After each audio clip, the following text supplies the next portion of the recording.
See, I got it, right? You nailed it. Some people go to college for that. Well, sure. And get paid a lot of money.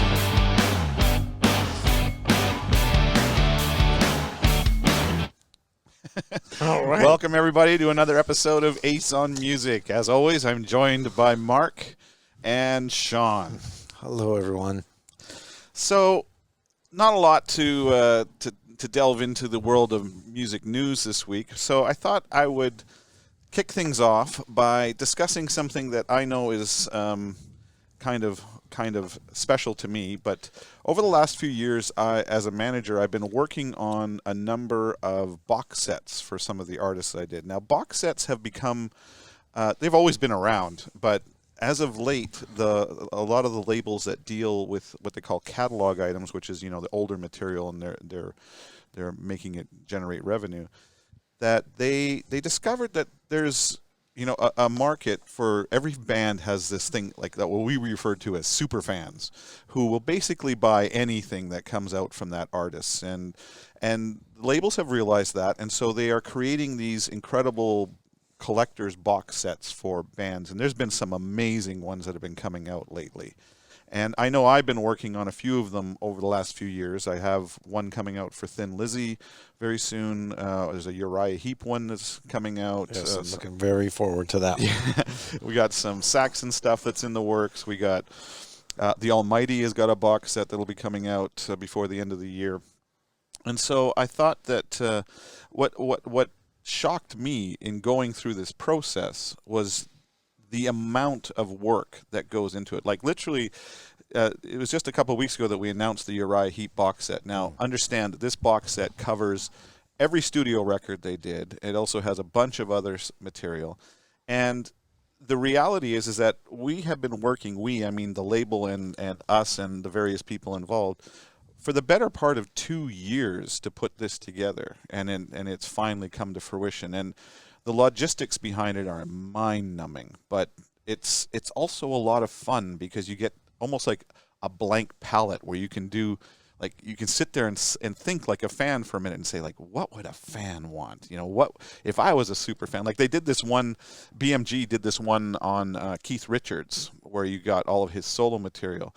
And the box that it came in, they actually got Fender to manufacture the box out of the same materials they make his guitars out of. And there's actually like, a pick guard on the box and everything. And a little tip for anybody who has it out there, I have it on good authority that if you unscrew the pick guard, there's a secret present in every one of those box sets. So I'm just saying. Wow. But I know I personally have a large number of box sets in my collection. I know, Sean, you're the same. Yes. So I thought we could talk a little bit about box sets and maybe some of the ones that intrigued you the most over the years, some of the coolest things you saw in box sets. Like, can you think of one off the top of your head? Oh my gosh, this is this subject. I don't know, man. There's so many cool box sets, and it's what can I afford actually when it comes down to some of them can get really pricey. Well, yeah, and I'm gonna go right for the best. I think we're like the Pink Floyd box sets. Yeah. Have you seen any of those, Mark? They call them the immersion boxes. Absolutely, sure. Oh, yeah. I bought them all. I mean, what have they done so far? They've done Dark Side of the Moon, The Wall, Wish You Were Here. Wish You Were Here. Yes, and then they did. Wasn't it the Division Bell? No, or they did an anniversary for the Division Bell. It wasn't such a box set, but it was like that wasn't one of the immersion ones though. No, but they did the early years. Right. And which was amazing, which I think was like $1,000 or something. But I mean, those immersion box sets were a true celebration of that particular record. I mean, if you were a fan of Dark Side of the Moon, I mean, I don't remember off the top of my head everything that was in it, but I mean, there was like the demos. Well, Ace, you know what? I was reading the notes, and I was like, maybe I should bring this. You brought his, okay.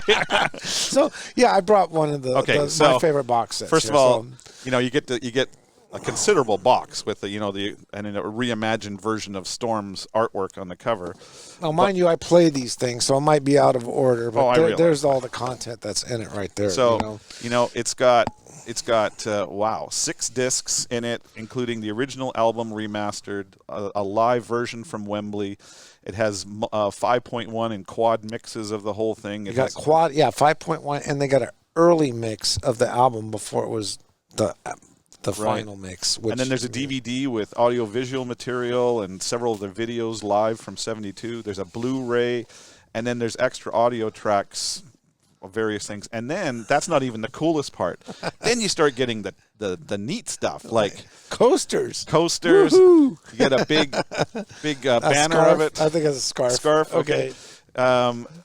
What's in here?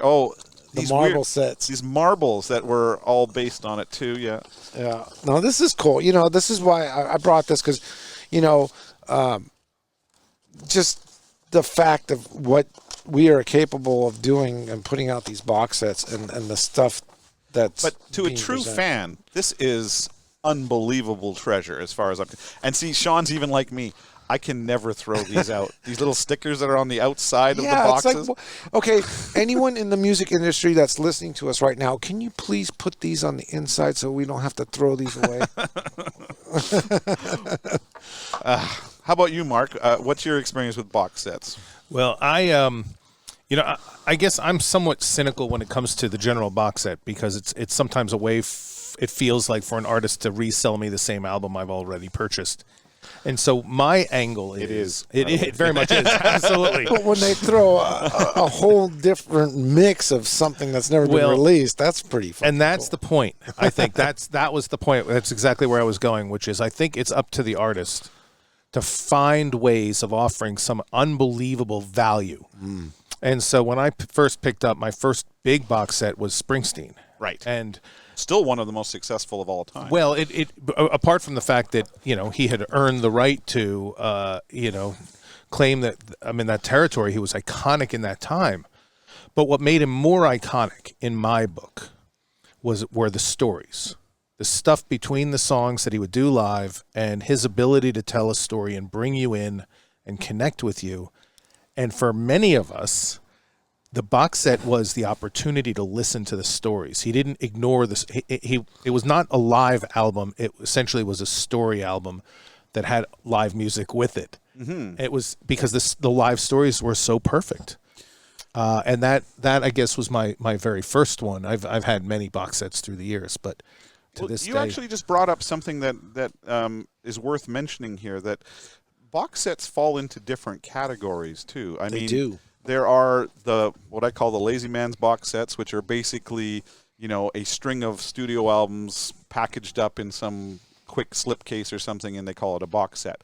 But then you have something like what we just looked at with the immersion set of Dark Side of the Moon, where if Dark Side of the Moon, for example, is a big deal to you, if that album impacted you in a major way, I know personally I really get off on when an artist has affected me with a piece of work that way, I want to learn what brought them to that. How did that develop? And I have a very dear friend in England named Steve Hammonds, who's an excellent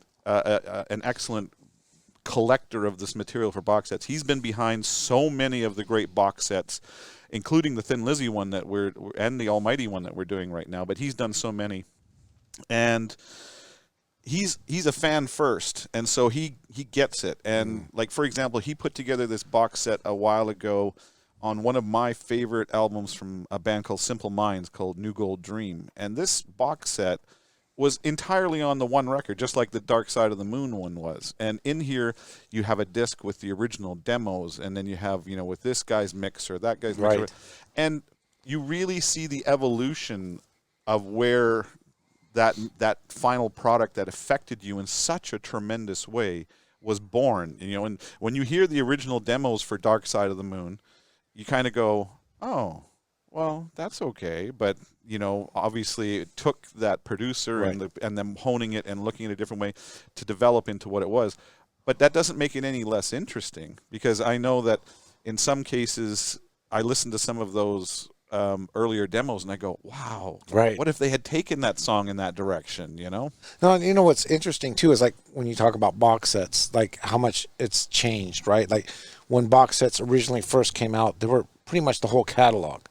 Now box sets, you could say, are pretty much one. You can have a box set on one album. Oh, yeah. Yeah, like perfect example, Paul McCartney's all the Wings and the solo stuff. They put out these amazing box sets. Queen's put out some amazing box sets. Let's not forget that Guns N' Roses one on Appetite. That was on my notes for later, but that one's like the ultimate, but that's all their whole catalog. But I'm talking about box sets that are just one album. Well, that one was, but Appetite, right? But that's right. Yeah, I mean, and more than that, like we were just looking at the Pink Floyd one. Yeah. They add stuff to that box that anybody who's really into Dark Side of the Moon would really want, like those cool, like those notes that you had there and the scarf and all. Right. That's the only place that you get that stuff, and to me, that's a really special thing. Like I love it when they go like. BMG a few years ago did a Black Sabbath box set, and in it they had, they all like to wear those crucifixes, so they had the crucifixes that were actually a USB stick that you could stick into your computer and have high quality versions of the digital files of the whole box set, which I thought was cool. But and of course box sets also these days I think are really benefiting in a positive way from the resurgence of vinyl. I mean, vinyl in box sets has been doing some crazy cool stuff. But I have a question. I honestly think the music industry takes advantage of some of us super fans. Because let me say something. Like the new John Lennon, it's like a deluxe greatest hits box set's coming out with Blu-ray audio, right? And it comes with 2 CDs. If I want that Blu-ray audio, that's going to cost me $90. Right. Well, I don't want the CDs. You know what I mean? I could download that. I can get them in the same quality. So what you're saying? But I saying, have to spend $90 on one Blu-ray, and that's the only way you can get it. And it's no joke. Once those things sell, they go through their inventory, and to get that later, like 2 years later, the value is double. Like I literally missed out on so many good Blu-ray box single albums like the Wings and stuff because I thought it was it'll come out cheaper later. No, it was reversed. It was literally, if I want to buy Band on the Run Blu-ray deluxe edition, you have to go to eBay right now and spend almost $4. Well, that brings up just for that one disc. That brings up an interesting point, and that is that I don't think most people realize just how low the press runs are on a lot of these box sets. I mean, when I talk to these labels, and some of these things, like I said, take years to put together. And when they tell me how many they're pressing, we're going to do like 2,000. You're like, what? All of this for 2,000 units? They said, well, we charge a premium for it, and we know that there are 2,000 fans out there who are going to buy it, and they do that. So. But from what you're saying is it bothers you that they add some of this bonus material in there that isn't available in other avenues. Right. Well, you have to spend because you're rebuying a bunch of stuff that you already have. Well, no, it just me. I like the Blu-ray surround sound edition stuff. Right. So to get that, I have to buy the whole set, which is like 2 CDs, which is cool, but it's $90. It's like that's a lot of money for a little, for one disc and 2. Other CDs. It's interesting that it bothers you, though, because they got you. Yeah, they did. That's exactly right. You can be as bothered as you want, but as soon as you fork over that money. But I'll tell you what, like Pink Floyd came out with the early years box set, right? I don't remember how much it was off the top of my head. I want to say almost like $6 or $7. It was a huge box set. It was big. And then I don't know if it was a year later or 2 years later, but they gave you an option to buy every disc, but you couldn't get the bonus disc that was in the box set. Right. And they were like $35 to $40. And I thought that was cool because I got to experience it on my budget. I could buy those albums when I can afford it. And throughout the year or two, I was able to complete my collection without dropping $800. And I think that kind of ties into part of the other reason why box sets are coming back, which is the idea that people already have another way of listening to the music. Right. Absolutely. And Definitely. unless there's another way of adding value, there's no sense in ever coming out with another CD, because you can hop on Spotify or YouTube Music or Apple or any of the other platforms and listen to it already. Right. So where's the value? And I think the artists have been forced to come out with ways of providing additional value, and it's very rarely the music itself. Because Right. the music itself is available practically for free. I think, yeah, you're right. And I think, you can break box sets into two basic categories, and that is, like we talked about, where it's just the standard records and they're collecting them, or even the standard songs that are collected into what amounts to a massive greatest hits package, like, say, the Bruce Springsteen one, which was basically what that was. It was all 4 discs of his best stuff or whatever. Or 5, I think. Or 5? Okay, Yeah. so... But the other side of that coin is what we talked about, where they take one album by an artist and they focus on it in a huge way and really go in depth. And if you're into that, like I have box sets like that, obviously by Pink Floyd. I have ones like that from Megadeth. I have ones like that from a number of bands. And I really like those because, quite frankly, if I'm a big enough fan of, say, in your scenario, Bruce Springsteen, the odds are I got 99.9% of that material peppered throughout my record collection already. And even if I don't, I can go to Spotify now. But even back when I was younger, when that box set came out before streaming, I pretty much had all the material already. So I wasn't incredibly motivated to buy that box just because, why? There's nothing there that I don't want, or that I do want. But when you start talking about these sets where they're digging out the original demos or alternate takes or all this kind of stuff, it really makes it worthwhile for a hardcore fan. And of course, the third category of that I'm starting to see now is the career spanning box sets. I've just done one. I'm going to talk about Uriah Heep just because we just finished one of those. And if you think about it, I mean, the same label did one on Nazareth a few years ago, which I thought was just brilliant too, where literally every single album the band has done has gone in there. And now, the amount of work that goes into that behind the scenes, I don't even think most people know. When you talk, most bands through their career jump labels at various times. They'll go through different labels. So when somebody like BMG is putting together the Uriah Heep box set, well, Uriah Heep's been on 5 or 6 labels throughout their career, so they had to go search down who had the rights to every single record, make a deal with those people in order to have it included in the box set. And that is not an easy task. And then on top of that, finding material, because even at that stage, yes, now we have every single studio record that Uriah Heep has ever done, but anybody who's a massive Uriah Heep fan probably has all of those studio records already. Correct. So what do you start pulling out of your hat in order to make this worthwhile to them? Well, that's an interesting thought, because honestly, I think, okay, they put something out that actually works for the music industry, right? Like the basic platform right now for a box set is you get the CD, you get the DVD, and then you get a Blu-ray, right? Mm-hmm. Who the hell listens to DVD anymore? Well, okay, if you're going to be, let's be fair here. Now, most we all moved up from DVD to Blu-ray. Have we not grown out of the DVD era, right? They still put that format in there in hopes that, we're going to cater on people that... I can't explain that. Yeah. And it's because while we here are in deep into Blu-ray, there are other parts of the world. Okay, maybe that's the reason why. Aren't. So, I mean, they're trying to make a universal product. So. Right. Well, I would think they could put something else in there beside the DVD that, it's like, oh, I got 5. Well, again, I'm going to come at you from a cynical, my own cynical way, which is the DVD costs 60 cents. Okay. The Blu-ray costs 70 cents. All right. It costs nothing to add it.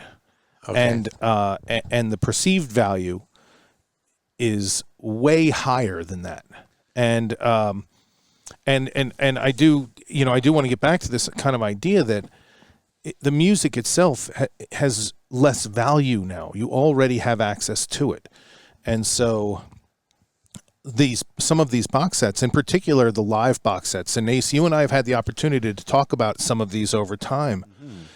I told you about some of the ones that are being sold at the shows where I go. Yeah, like that fellow you just told me about a few weeks ago with where he has his entire catalog on thing, which is Ellis Paul, right. And now Ellis, maybe I'll give you a reason to watch this thing, but the idea of putting everything you own and then adding flashlights, which theoretically you say, well, it's a flashlight so people can help find their seat, but the truth is no one's ever going to do it, but it adds to the list of things that are in that box set, and it becomes discount tickets to a future show and this and that and the other thing.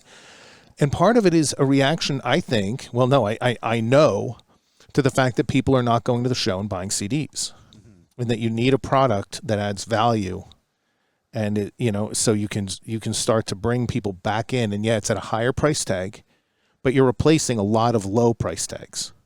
Yeah, and that I think is I think it's legit. Maybe not for everybody. No, I think they should put something else. Gives people an opportunity to have something else in that box set. Well, I think that they do. I mean, again, I'll take a page out of Uriah Heep here. One of the things that we did in this box set, because we had many conversations about what we were going to do, and it starts with a blank page. There's no idea too crazy, but when it comes to Uriah Heep, and we've talked about this in a past podcast, but several of their most iconic album covers are by Roger Dean, specifically the Magician's Birthday and Demons and Wizards. Right. So one of the things that's in this box set is BMG went to Roger and they had him, what they use the term, reimagine the cover artwork for Magician's Birthday. So it's the way I describe it to people who ask me is that if you consider the original cover to Magician's Birthday to be at the daytime, the reimagined one is at nighttime with the same scene, just done in more grays and darks and things like that, as opposed to the reds and things. But that is literally the only place where that piece of artwork is going to be available. It's on a vinyl that we're doing of the Magician's Birthday. That's awesome, I think. Yeah, I think it's incredible. I mean, it's still just the Magician's Birthday, the album, but with this reimagined cover, and there'll be an art print in there of it as well, and that sort of thing. And to me, as a Uriah Heep fan, first and foremost, that means something to me. Now, another thing that we came up with in this one is they took several of the original guys in the band, Ken Hensley, Mick Box, Lee Kerslake, and Paul Newton, and they said, if you were to pick a CD of your favorite Uriah Heep songs, what would it be? And so there are 4 discs in the set where it's Ken's choices, Mick's choices, Lee's choices, and they put the songs from the Uriah Heep catalog that meant a lot to them. Now, even though I have all those songs, and every fan who's going to buy that box set has all those songs, I think that's a wonderful insight into the music itself, because you wonder, why did Mick Box like that deep track so much? Or what triggered it in him as opposed to anything else? So right. So let me ask you a question. So now I don't know if you're allowed to talk about what's in the box set right now, sure. but it's been announced. Okay, so did they? You have like a DVD, CD, or no DVD, just CD, vinyl. CDs and vinyl. There's no DVDs. Okay. That's one of the other problems that starts happening with heritage bands like this, is that there have already been a ton of reissues and reimaginings over the last 50 years of Uriah Heep's career. So when they come to me for doing a box set like this, they go, what bonus material do you have? And you go, right. We gave it to you all over the last 40 years. What do you want from me? So, but when you talk about the stuff with the band, it's like, okay, we're going to do this and that, and everyone agrees on what, or is it just one person, or is it, or you just? Well, in general, the way it has worked is that I work directly with the label. We start putting the concept together. Once we have an idea of what we want to include in it, then we start involving the band. Yes. And then, they'll put their input on it, what they're happy about, what they want us to focus on, that sort of thing. And then it just starts becoming a very organic process of creating something. And then, of course, the almighty dollar always comes into account, because the label has a price that they want to try and hit, what they think is going to sell the most box sets. And so they have to stay within a certain budget in order to bring it in at that price. You know, you look at some of these box sets where they go crazy, like Guns N' Roses. You know, they did the Appetite for Destruction one. I did 3 different versions of the box set. And the highest end one, I think when it first came out, was $1,000. I mean, it's incredible. I have one of them.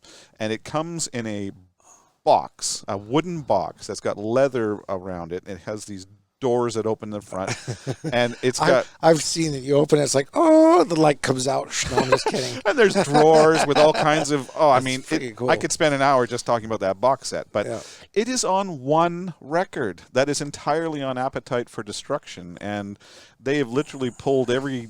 You know, probably picked up the scraps of paper they left on the floor and started putting it in the box set. So, yeah, I remember the first one of the those iconic sets, because I think there was an evolution, right? You had the Sam Cooke type of a thing where you had every possible song that was ever done. It was in a day where the internet didn't exist. It was all of it. It was worth it if you loved Sam Cooke, right?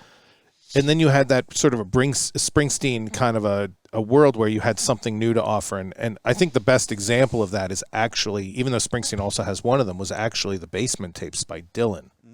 Yes. Which largely was the birth of a whole world of music, was sort of captured in this box set. It was incredible. You could never have gotten that in a store. No. And then now you have almost this creativity. It's an unlimited creativity that goes into putting together works of art, which is pretty cool. I know if you Google best box sets, that Dylan box set comes up always on top. Well, I can only say that the Dylan box set was incredible. Oh, I'm sure. And and it was all about the stuff that, you know, it wasn't on the shelf. It was essentially the stuff that brought about this incredible movement. Yeah. Well, I would be remiss if I didn't mention one of the big milestones in box sets that most people would never have seen, and it's literally the biggest and most expensive box set, as far as I know, in the history of music. Well, I think I know what you're going to say. And that is one of my favorite bands a number of years ago. There's only 20, I think 10 or 20 of them, 10 of them. And they were $100,000 a pop. And it was for a band from San Francisco called The Residents. If you don't know them, look them up. They're amazing. But The Residents have been around for, you know, almost 5 decades. They're very prolific in their output, and they're also very theatrical. And so they put out this box set that literally came in a double-door refrigerator. I remember you telling me and that. it has... I thought you were joking at first when you were telling me this. Go look it up on YouTube, man. man. I believed you. I saw that. It has everything the Residents have ever done. One of everything in there, including, you know, every single, every vinyl, and everything. Everything is in there. And I believe that they even delivered it to your door, like one of the Residents or their managers or something like that. And they were $100,000 a piece. Wow. And people actually bought this. All 10 disappeared the first day. Do you know any of the people that bought any of these? There is a fellow I have met a few times. To say that I know him would be a leap, but I've met him at some of the shows.